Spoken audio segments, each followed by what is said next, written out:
Welcome to my new blog post 15. And in this blog post, I'm going to discuss about the inheritance with respect to ECH or entities conceptual hierarchy. So when I talk about inheritance, we will actually use all of our features that are present in the entity relationship model in order to create classes of objects. When I talk about more optimistically about the object-oriented programming languages.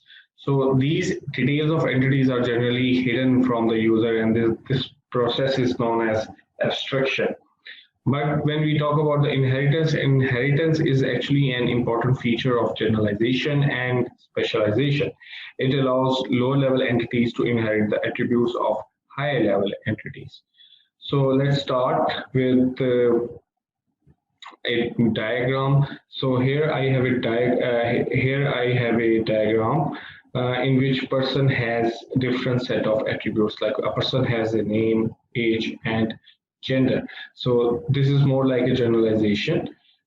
And this person name is this person entity is basically specialized into student and into a teacher.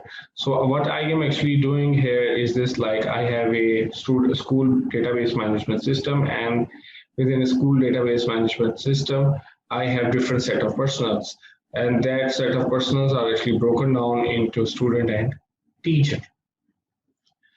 Now, the point that is actually required to be here understood is like name, age, and gender are part of person, and the person is being inherited to student and teacher entities. So it is natural to say like name, age, and gender are actually also present in the student and teachers entity. So this is the behavior of the lower part of more like specialized behavior. Now, when we talk about the specialization, it means like in specialization with inheritance. It means like all the attributes that are present in the parent class shall be present in the child class as well. So, but child class or child entity can also hold some of its own properties or the attributes. For example, in case of students, they have roll number, which is actually unique to them. It is not required in the parent class, which is actually parent entity, which is actually person. Same goes with the teacher.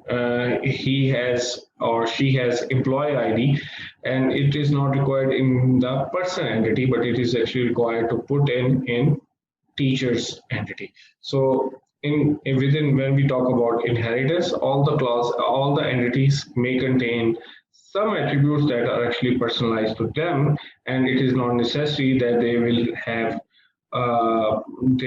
those attributes will be present in their parent classes as well.